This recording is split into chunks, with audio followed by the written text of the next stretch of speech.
Hello student, how are you? I believe you will be healthy and happy. मैं विजय कुमार भारती एक बार फिर से आपके सामने लेकर के आ रहा हूँ। इलेक्ट्रिक चार्जेज एंड फील्ड का next topic Coulomb's law in vector form. आपने हमारे प्रीवियस क्लास में कूलॉम्स लॉ के बारे में पढ़ा था कि कूलॉम्स लॉ क्या होता है और कहाँ प्रयोग किया जाता है। तो एक बार थोड़ा सा हम इसके बैकग्राउंड पे जाना चाहेंगे 1 मिनट के लिए। आपने पढ़ा कि अगर 2 चार्जेज हैं, एक चार्ज है Q1 और एक चार्ज है Q2 और इनके बीच का डिस्टेंस कितना है? इनके बीच का डिस्टेंस सपोज कर लीजिए कि R है।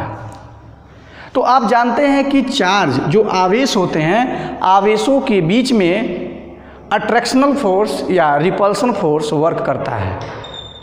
तो इनके बीच में कितना अट्रैक्शन या कितना रिपल्सिव फोर्स काम करेगा, ये हम लोग फाइंड आउट करते हैं कूलॉम्स लॉ से। कूलॉम्स लॉ से क्या होता है?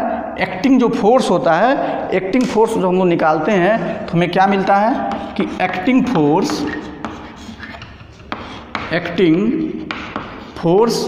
F is equal to 1/4 pi epsilon 0 Q1 Q2 upon R square. आपने पढ़ा कि F equal to 1/4 pi epsilon 0 Q1 Q2 upon R square. ये है ये क्या है? ये फोर्स है। It is the force acting between 2 charges lies at distance small r. We know that the force is a vector quantity, so there are a important clue for representing this force in the vector form. So now we will learn how the Coulomb's law represent in the form of vector. तो next heading is Coulomb's law in vector form. Coulomb's law को हम vector form में कैसे लिखते हैं, आज इसको हम लोग यहाँ पर आज सीखेंगे। तो उठाइए कलम कापी, हो जाइए तैयार और हेडिंग डालिए Coulomb's law in vector form. Okay, आप कूलॉम्स लॉ को क्या करिए, वेक्टर फॉर्म में हमको आज पढ़ना है। चलिए तो हम शुरू करते हैं कूलॉम्स लॉ को हम वेक्टर फॉर्म में। कूलॉम्स लॉ को वेक्टर फॉर्म में लिखने से पहले हमें क्या करना होगा, एक कोऑर्डिनेट सिस्टम बनाना होगा। तो हम यहाँ पर एक कोऑर्डिनेट सिस्टम बनाएंगे। एक कोऑर्डिनेट सिस्टम हम यहाँ पर बनाने जा रहे हैं। मान लीजिए कि एक कोऑर्डिनेट सिस्टम है जिसका ओरिजिन क्या है, O है। इस ओरिजिन O से R1 डिस्टेंस पर, कितने डिस्टेंस पर? R1 डिस्टेंस पर, यहाँ से ओरिजिन से R1 डिस्टेंस पर एक चार्ज है Q1 और R2 डिस्टेंस पर एक चार्ज है Q2। इस तरह से Q2 चार्ज है, डिस्टेंस कितना है? R2 है। ध्यान दीजिएगा, एक कोऑर्डिनेट सिस्टम हम लोगों ने बना दिया। सपोज कर लीजिए is X and it axis is Y. इस कोऑर्डिनेट सिस्टम में ये मान लिया गया कि 2 चार्जेज हैं Q1 and Q2 which position vector is R1 and R2। तो हम इस चीज़ लिखेंगे यहाँ पर कि suppose the position vector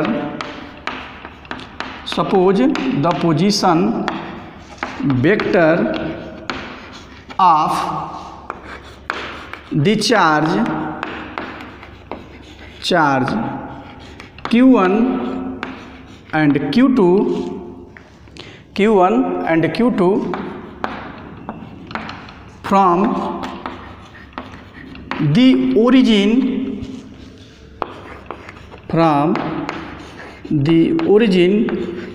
O is R1 vector R1 and vector R2 respectively. इसको ध्यान से पढ़िएगा। बहुत ही इंटरेस्टिंग है, बहुत ही इंटरेस्टिंग है कि हम लोग कैसे कूलॉम्स लॉ को वेक्टर फॉर्म में लिखते हैं। जैसे ही वेक्टर का नाम आता है और हम फिगर वगैरह देखते हैं तो हम लोग क्या होते हैं, घबरा जाते हैं कि हमें करना क्या है। देखिए बहुत ही इजीली हम क्या करेंगे, बहुत ही इजीली इस चीज़ को हम लोग आज यहाँ पर देखेंगे, बहुत ही सिंपली तरीके से। चलिए हम लोगों ने मान लिया कि दो पोजीशन वेक्टर, दो चार्ज हैं Q1 एंड Q2, जिनका पोजीशन वेक्टर कितना है, R1 और R2 है। ओके, चलिए आगे हम देखते हैं। Now the force on the charge Q1 due to Q2 is denoted by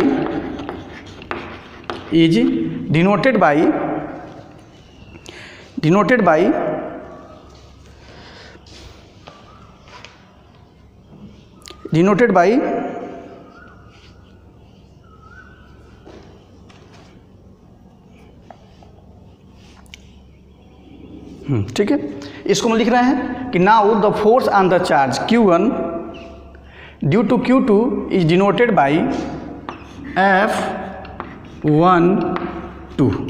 ये मान लिया जाए कि जो ये चार्ज आप देख रहे हैं, जो चार्ज है, जो इस आप समझ रहे हैं कि ये दोनों चार्ज हैं, ये चार्ज क्या करेंगे, यह चार्ज इसके ऊपर फोर्स लगाएगा और यह चार्ज इसके ऊपर फोर्स लगाएगा, क्योंकि यह इनका नेचर है, ये इनका नेचर है। जो Q1 क्या करेगा, Q1 वाला इसके ऊपर Q2 पे फोर्स लगाएगा, Q2 क्या करेगा, Q1 पे फोर्स लगाएगा। तो ये मान लिया जाए कि जो Q1 है, Q1 के ऊपर जो फोर्स वर्क कर रहा है, किसके कारण, Q2 के कारण, वह फोर्स है F1 2। ऐसे लिख दिया हम लोगों ने 1 और 2। 1 किसको रिप्रेजेंट कर रहा है, Q1 को, और 2 किसको रिप्रेजेंट कर रहा है, Q2 को। तो ध्यान दीजिएगा, F1 2 का मतलब क्या है कि 1 पे कौन फोर्स लगा रहा है, 2। जो F1 2 का मतलब क्या है कि the acting force on the charge Q1 due to Q2। तो 1 जो F1 2 लिखा 1, इसका मीन्स कि acting force on 1 due to Q2 charge. Similarly हम देखेंगे यहाँ पर, similarly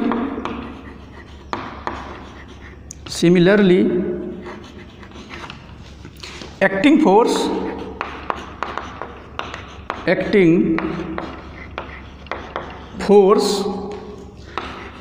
on Q2 due to Q1 is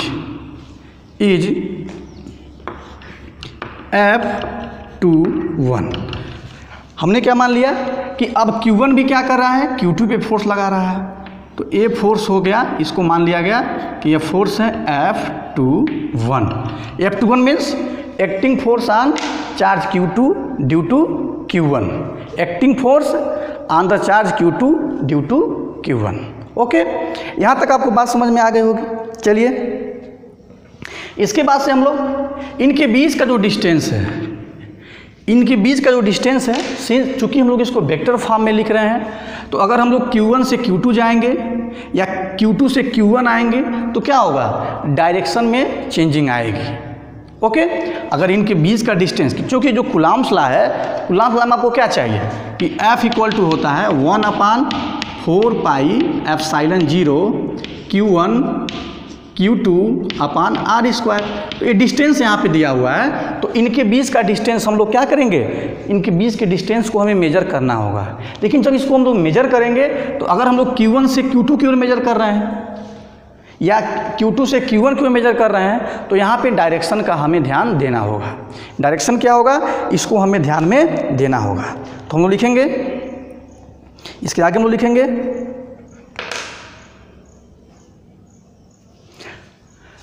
यहाँ तक हो गया होगा। आगे लिखिए द डिस्टेंस, या हम लिख सकते हैं द वेक्टर या ऐसे कर, the distance between charge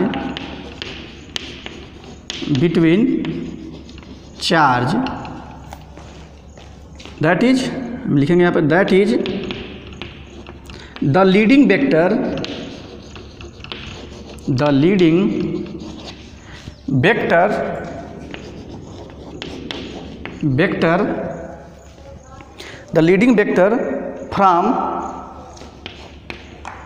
from 1 to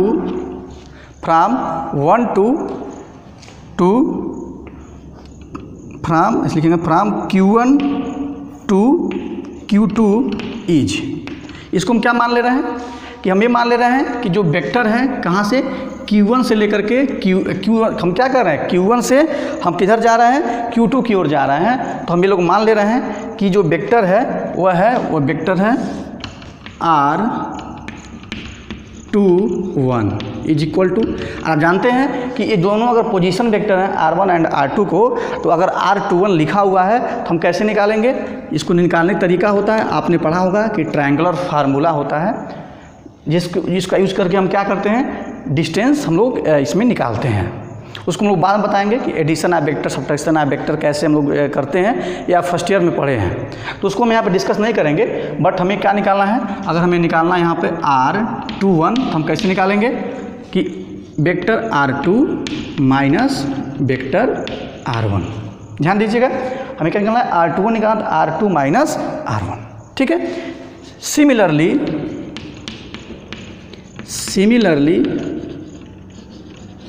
the vector leading from Q2 to Q1 is, क्या मिलेगा, कैसे लिखेंगे हम लोग, ये होगा आपका R12 is equal to R1 minus vector R2। इधर से हम लोगों ने गए तो क्या दिखाया हम लोगों ने, R21 दिखाए। अगर हम लोग उल्टा मेजर करना है, Q2 से Q1 की ओर आ रहे हैं तो R12 लेना होगा, ये मिलेगा आपको R1 माइनस R2। ओके, थोड़ा सा बस अंतर है, आगे अगर आप बढ़ेंगे थोड़ा सा अंतर आपको मिलेगा। यहाँ पर क्या में अंतर मिलेगा, इसको देखिए। अगर हम लोग यहाँ से इसको अगर हम ऐसे लिख सकते हैं R12, थोड़ा सा अंतर है। अगर हम यहाँ पे माइनस अगर कॉमन ले लें तो क्या मिलेगा आपको, R2 माइनस R1। इसका मतलब क्या हो गया कि R12 is equal to minus R21। आपको क्या मिलेगा कि R12 माइनस R21 आपको यहाँ से, ये आपको यहाँ से मिलेगा, ठीक है। ये हो गया आपको equation number 1।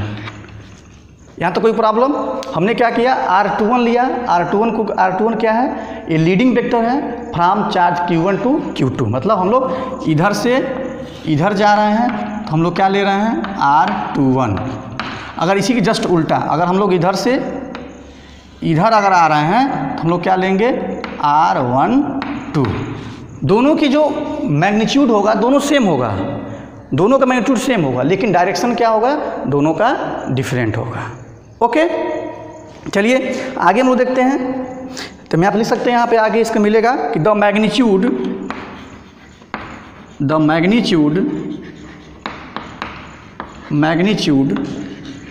Of the vector R12 and R21 will be same. ये क्या है, ये वेक्टर की प्रॉपर्टी है। इसको आप समझ सकते हैं कि वेक्टर की प्रॉपर्टी है कि दोनों का क्या होगा, ये आपस में सेम होगा। लेकिन जो इनका डायरेक्शन है, तब इनका हम डायरेक्शन निकालेंगे तो हम कैसे रिप्रेजेंट करते हैं, वो रिप्रेजेंट करते हैं यूनिट वेक्टर से। हम लोग क्या करेंगे, ये जो इनके बीच का जो चार्ज है, इनके बीच का जो डिस्टेंस है, तो ये तो इसका मैग्नीट्यूड हम लोग निकाल दिए कि जो इसका मैग्नीट्यूड होगा वो क्या होगा, दोनों का मैग्नीट्यूड आपस में बराबर होगा। That will be same, that is अगर हम लोग R12 की बात करेंगे तो बराबर होगा R21 के। दोनों आपस में क्या होंगे, ये दोनों आपस में सेम होंगे। लेकिन इनका जो डायरेक्शन होगा, डायरेक्शन कैसे दिखाते हैं, यूनिट वेक्टर से। तो इसको हम मिटा रहे हैं, लिख लिए होंगे आप लोग।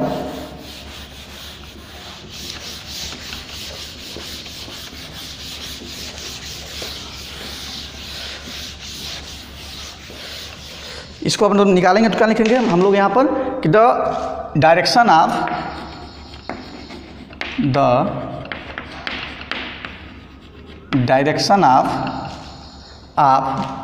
दिस वेक्टर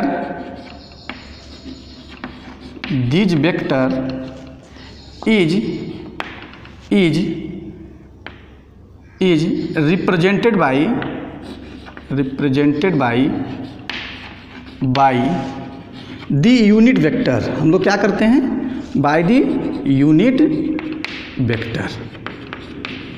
ये हम लोग क्या करते हैं, जो इनकी डिस्टेंस होती है उस डिस्टेंस को हम लोग क्या करते हैं, यूनिट वेक्टर से हम लोग शो कर रहेंगे। इसको यूनिट वेक्टर से क्या करते हैं, दिखाते हैं। ओके, चलिए हम आगे लिखते हैं। सपोज द यूनिट वेक्टर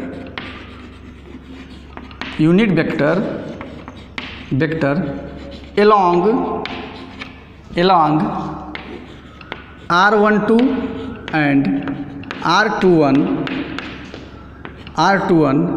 और R12 हम लोग क्या करते हैं, यूनिट वेक्टर कैसे दिखाते हैं हम लोग, कैप से शो करते हैं, कैप लगाते हैं। तो R12 एंड R21 रिस्पेक्टिवली, ये रिस्पेक्टिवली, ठीक है, रिस्पेक्टिवली।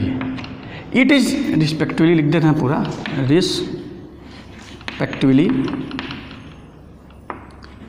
रिस्पेक्टिवली एंड डिफाइंड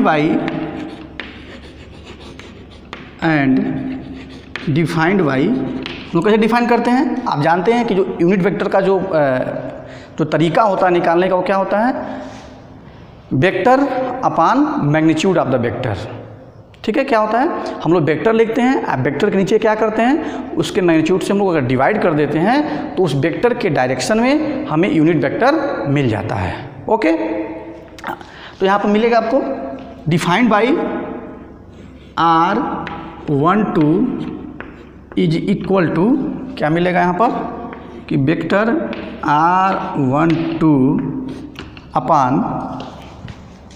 अपान इसका मैग्नीट्यूड। या मैग्नीट्यूड मतलब क्या होता है, R12, तो मैग्नीट्यूड आपने निकाल चुके हैं, मैग्नीट्यूड हम लोग वहाँ पे लिखा है कि मिलेगा आपको R12 अपान R12, ठीक है। और अगर हम इसको निकालें तो क्या मिलेगा, R21 अगर निकालते हैं तो यहाँ पे मिलेगा vector R21 upon vector R12 is equal to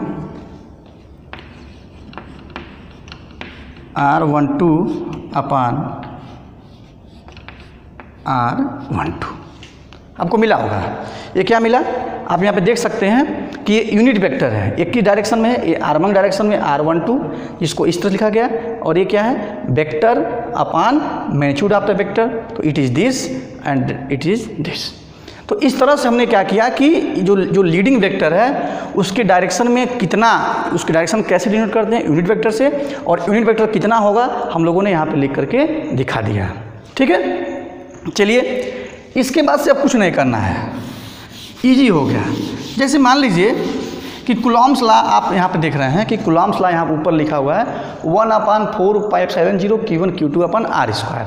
इसमें डायरेक्शन की बात नहीं कही गई है, इसमें डायरेक्शन की बात नहीं कही गई है, but force is a vector quantity, ये वेक्टर क्वांटिटी है। लेकिन फिर भी हम लोगों ने क्या किया, शुरुआत में उसको हम लोगों ने उसके डायरेक्शन के बारे में कोई चर्चा नहीं किया और उसको हम लोगों ने कूलॉम्स लॉ के द्वारा इसको दिखा दिया। तो अब हम लोग क्या करेंगे, इसके आगे यहाँ पे क्या होगा, जो यूनिट वेक्टर हैं ये क्या होंगे, दोनों यूनिट वेक्टर क्या होंगे, इनकी जो वैल्यू होगी वो वैल्यू क्या होगी, दोनों की वैल्यू सेम होगी। लेकिन क्या होगा, इनके डायरेक्शन में सिर्फ अंतर आएगा, क्योंकि एक तो हम यहाँ लिख सकते हैं कि जो ये वेक्टर हैं ये R12 is equal to minus R unit vector R21, ठीक है। इस तरह से हम लोग क्या कर सकते हैं, यहाँ पे लिख सकते हैं। चलिए अब यहाँ भी हम लोग ये डायरेक्टली नहीं लिखेंगे कि the force between the charges, ऐसे नहीं लिखेंगे। हम लोग क्या करना होगा कि हमें ये लिखना होगा कि यहाँ पर कि इस चार्ज Q2 पर Q1 कितना फोर्स लगा रहा है, हम लोग ये लिखेंगे। क्योंकि दो तरह से हो गया, ये F21 हो गया और एक F12 हो गया। सीधे सीधे हम लोगों ने F नहीं लिखा, F लिख हम क्या करते, बीच में F लिख देते और पता कर लेते कि हाँ इसके ऊपर ये कितना लगा रहा था, ये कितना फोर्स इसके ऊपर लगा रहा था। तो यहाँ पे चूंकि ये वेक्टर फॉर्म में है, जब वेक्टर फॉर्म में है तो हम कैसे लिखेंगे, यहाँ पे हमको लिखना होगा कि Coulomb's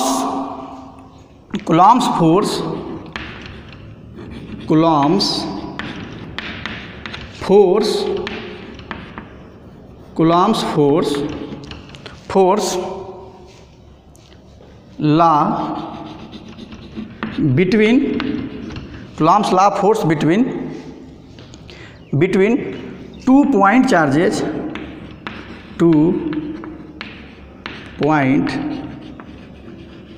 charges Q1 and Q2 lies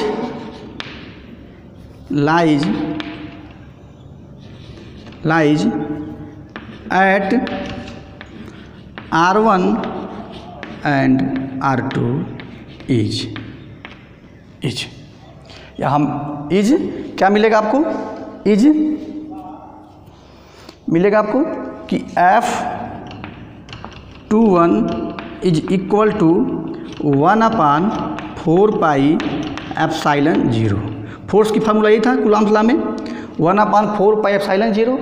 फिर क्या था, चार्ज, तो चार्ज हम ले लेंगे यहाँ पर Q1 Q2, इनके बीच का डिस्टेंस कितना है, डिस्टेंस इसका मैग्नीट्यूड हम लोगों ने यहाँ पर लिखा है। मैग्नीट्यूड क्या है, R21 है, तो हम यहाँ पर लिख सकते हैं कि R21। चूँकि इसको वेक्टर में लिखना है, तो अगर हम यहाँ पे वेक्टर लगा रहे हैं तो क्या करना होगा, यहाँ पे इस फोर्स के डायरेक्शन को दिखाना होगा। चूँकि ये फोर्स है, अगर हम इसको वेक्टर फॉर्म में लिख रहे हैं तो क्या करना होगा, इधर भी डायरेक्शन दिखाना होगा। तो हम क्या करेंगे, इसके यूनिट वेक्टर से हमको यहाँ पे मल्टीप्लाई करना होगा। ध्यान दीजिएगा, ये क्या हो गया, F21 1/, कुछ भी नहीं किया गया है जो यहाँ था। अगर हम लोग इसमें डायरेक्शन शो कर रहे हैं यहाँ पर, तो क्या करना होगा, इधर भी डायरेक्शन होना चाहिए। तो यहाँ पे इसके यूनिट वेक्टर से क्या कर देंगे, हम लोग मल्टीप्लाई कर देंगे। बात समझ में आई। इसको क्या कर दिया गया कि ये जो है कि अब ये क्या हो गया, ये वेक्टर फॉर्म में कन्वर्ट हो गया। क्योंकि अब क्या हो गया, इधर यूनिट वेक्टर से मल्टीप्लाई करने से क्या हो गया कि यह अब ये वेक्टर फॉर्म में कन्वर्ट हो गया। चलिए यहाँ पर अब यहाँ तक आपने समझ लिया, कि क्या है। हम लोग लिख सकते हैं यहाँ पर इक्वेशन नंबर ए मिलेगा आपको, ये हो जाएगा 1 यहाँ पे था, इक्वेशन नंबर ए हो गया 2। ये इक्वेशन नंबर क्या हो गया, ये इक्वेशन नंबर 2 हो गया। अब देखिए ये हम लोग क्या लिखेंगे, इसको हम लोग आगे लिखेंगे इस तरह से कि इफ़, कुछ रिमार्क यहाँ पर करना होगा, रिमार्क्स में लिखना होगा। नंबर 1 में लिखेंगे हम लोग, it is the acting force, अभी रिमार्क मत करिए, मत लिखिए यहाँ पर, it is the acting force between Q1 and Q2 क्या मिलेगा, ये Q1 and Q2 along R21। ध्यान दीजिएगा, हो गया ये वेक्टर फॉर्म में कन्वर्ट हो गया है। क्या मिला कि F21 is equal to 1/4 epsilon 0 Q1 Q2 R21 this, and it is the acting force between Q1 and Q2 along R21। ये एलांग ये R21 की तरफ क्या कर रहा है, ये वर्क कर रहा है, एलांग R21। ओके, अब देखिए जो इसका नेचर होगा, अब यहाँ पर लिखेंगे हम यहाँ पर, अब यहाँ पर लिखेंगे आप लोग रिमार्क में अब क्या देखेंगे, रिमार्क्स में ये पाएंगे कि Q1 and Q2 are same charge, दोनों क्या हो, एक जैसे हो, सेम चार्ज, दैट इज ये क्या हो, ये लाइक चार्ज हो, एक ही तरह के, that is like charge. Then F21 will be the repulsive force। ये क्या होगा, यह रिपल्सिव, या इस दौरान क्या करेगा, यह रिपल्सिव फोर्स होगा।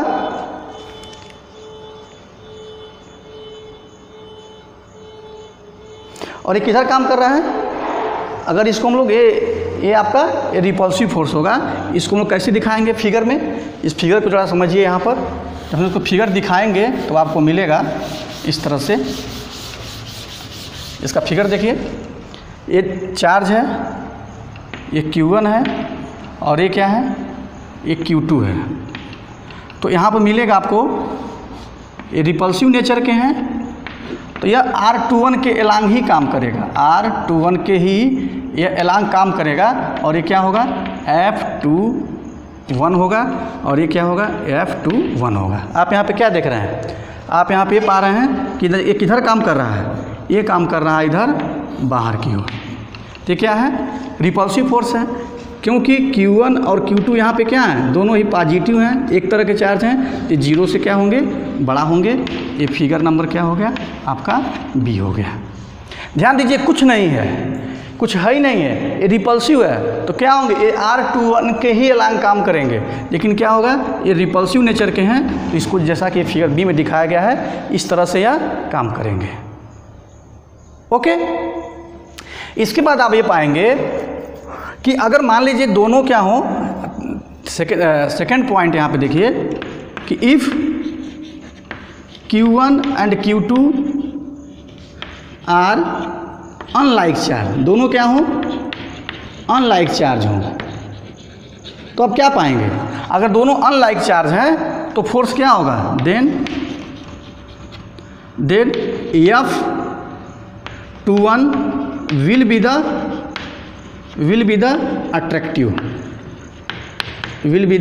attractive acting along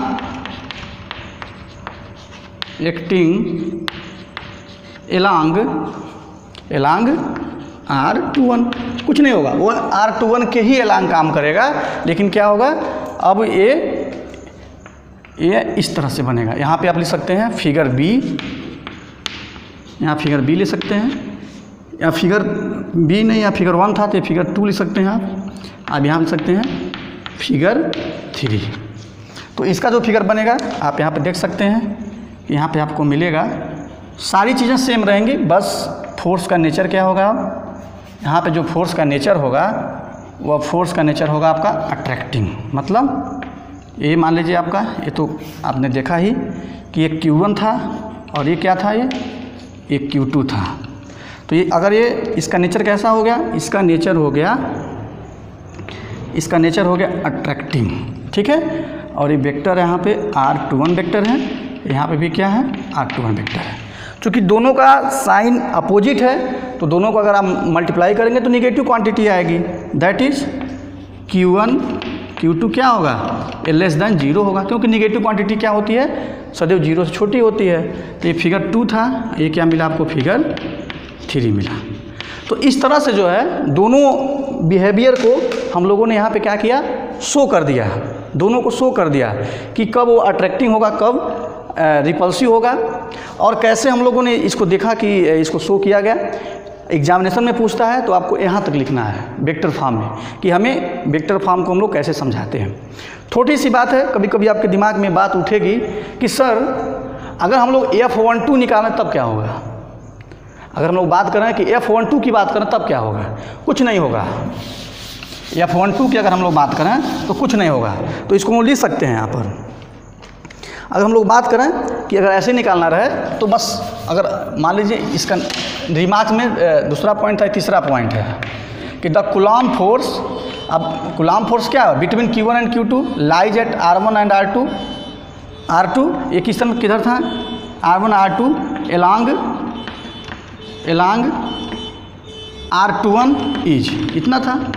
अगर हम यहाँ बात करें कि द कूलाम, आप देखिए लिखा जाए कि नाउ, ये हम लिख सकते हैं सिमिलरली आपको मिलेगा कूलाम फोर्स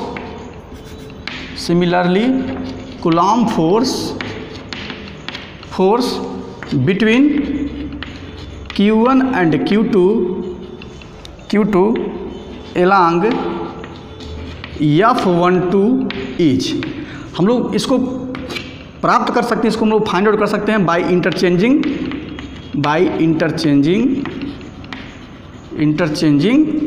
साइन, या बाय इंटरचेंजिंग जो नंबरिंग की है इसे चेंज कर दीजिए, तभी भी क्या कर सकते हैं, मिल जाएगा बाय इंटरचेंजिंग 1 2 ऐसे करके। जो 1 है उसको 2 कर दीजिए और 2 को क्या कर दीजिए 1 कर दीजिए, आपको मिल जाएगा।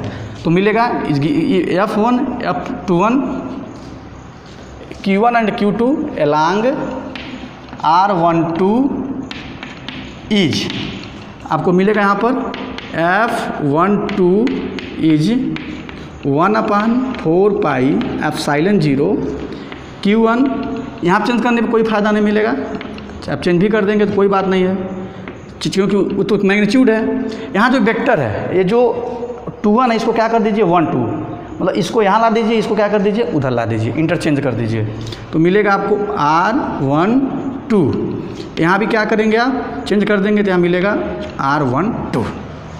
ओके, ये रहा कूलाम फोर्स किस पर, between Q1 and Q2 in the along R21। ठीक है, अब यहाँ समझने वाली बात है कि अब आप सोचेंगे कि अट्रैक्टिव होगा भाई, अभी आपने पीछे डिस्कस किया अगर Q1 Q2 सेम अपोजिट हैं, अनलाइक हैं तो ये अट्रैक्टिव होगा, और अगर हम लोग अगर क्या करेंगे, अगर दोनों सेम होंगे तो ये रिपल्सिव होगा। सारे फिगर जो अपने पीछे बनाया था सब चीज़ें वही चीज़ें यहाँ पर फॉलो होगी। एक चीज़ कभी कभी एग्जामिनेशन में पूछ देता है कि so that the coulombs law obey the Newton's third law. Question बनता है कि जो कूलाम्स लॉ है क्या करता है, वो फॉलो करता है न्यूटन्स थर्ड लॉ को। बस 2 मिनट का और समय लगेगा, आप यहाँ पे देखेंगे कि कूलाम्स लॉ कैसे जो है न्यूटन्स के थर्ड लॉ को फॉलो करता है। न्यूटन्स लॉ क्या करता है, न्यूटन्स लॉ का फार्मूला क्या, थर्ड लॉ क्या करता है, एक्शन एंड रिएक्शन। तो यहाँ पर हम अगर बात करेंगे तो अगर हम लोग किसी फोर्स पर हम लोग फोर्स अप्लाई करते हैं तो भी क्या करता है, अपोजिट डायरेक्शन में उतना ही फोर्स अप्लाई करता है। जैसे मान लीजिए ब्लैक बोर्ड को अगर हम ऐसे दबा रहे हैं तो ब्लैक बोर्ड भी क्या कर रहा है, हमको उतना ही फोर्स लगा रहा है। तो यहाँ पे आप क्या देख रहे हैं, यहाँ पे ये जो दो चार्ज थे, आपने देखा कि 2 चार्ज जो हैं, ये Q1 है और ये Q2 था, तो यह इसके ऊपर फोर्स लगा रहा है, वो फोर्स कितना था F12 था, और ये इसके ऊपर फोर्स लगा रहा है तो वो कितना था F21 था। दोनों फोर्स लगा रहे हैं, तो भाई ये इसके ऊपर फोर्स लगा, इसके ऊपर फोर्स लगा रहा है, मतलब अगर ये मान ये इसके ऊपर फोर्स कर रहा है, ये एक्शन हो गया, ये इसका रिएक्शन कर रहा है, या इसको हम अगर ये इसके ऊपर एक्शन कर रहे हैं, इसके ऊपर रिएक्शन कर रहा है। तो आप जानते हैं कि जो एक्शन रिएक्शन फोर्स होता है दोनों आपस में इक्वल होते हैं, यहाँ से भी आप समझ सकते हैं। तो आप यहाँ पर देखिए कि फोर्थ पॉइंट होगा कि F12 is equal to 1/4 pi epsilon 0। अभी आपने एक यूनिट वेक्टर में देखा था कि जो R12 थे, हमने यहाँ पे लिखा था कि R12 जो था वो क्या है, R12 जो है वो इक्वल है किसके, R21 के, लेकिन यहाँ पे क्या दिक्कत आ रही थी, बस यहाँ पर माइनस साइन होगा। तो अगर हम R12 को क्या करें, रिप्लेस कर दें -R21 से, तो आपको मिलेगा यहाँ पर Q1 Q2 R12 स्क्वायर। अच्छा, एक चीज़ और भी था, जो R1 जो दोनों का मैग्नीट्यूड है वो भी क्या है, आपस में इक्वल है। तो हम लोग क्या कर सकते हैं, जहाँ पे R12 है वहाँ पे R21 लिख सकते हैं, और इसको अगर हम रिप्लेस करते हैं तो यहाँ पे क्या आ जाएगा, माइनस साइन आ जाएगा। यहाँ पे इसको देखिएगा ध्यान से, इसको मिटा दे रहे हैं। यहाँ पे मिलेगा आपको R21 यूनिट वेक्टर, इसको इधर ले आ दीजिए, यहाँ पे मिले F12 माइनस को बाहर कर लीजिए, तो 1/4 पाई एप्सिलॉन 0 यहाँ मिलेगा आपको Q1 Q2 अपान R21 का स्क्वायर और यहाँ मिलेगा आपको R21। ये क्या है, अभी देखा था ना कि ये क्या शो कर रहा है, या it is the acting force on Q2 due to Q1। तो आपको मिलेगा यहाँ पर F12 माइनस F21। ये हुई बात, इसको हम लोग बताना चाह रहे थे। ये क्या है, यही एक्शन एंड रिएक्शन लॉ है। किसका लॉ है, ये न्यूटन्स का है, ये न्यूटन्स लॉ है। हम यहाँ पे बस लिख सकते हैं, कुछ नहीं करना है, बस आप यहाँ पे लिख दीजिए। अब यहाँ पे लिखिए आप कि इट शोज दैट Coulomb's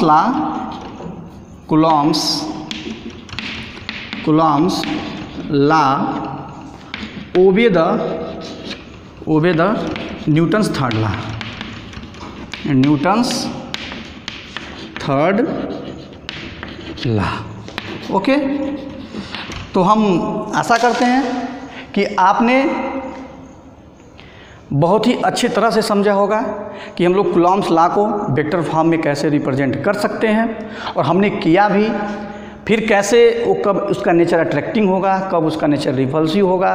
फिर सबसे मेन जो बात निकल करके आई, ये पूरा का पूरा एक क्वेश्चन बनता है यहाँ से कि न्यूटन्स कि so that Coulomb's law is follow the या obey the Newton's third law. तो आपने देखा कि किस तरह से न्यूटन्स ने थर्ड लॉ को फॉलो कर रहा है। हम लोगों ने इसको भी किया। तो एक ही क्वेश्चन में 2 क्वेश्चन शामिल थे, जिसको हम लोगों ने बहुत ही अच्छे तरह से इसको समझा, और मैं आशा करता हूं कि आपको ज़रूर समझ में आया होगा। अगर कोई कन्फ्यूजन हो तो आप मुझे कमेंट ज़रूर करिए, हम उसका जवाब आपको अवश्य देंगे। Thank you so much.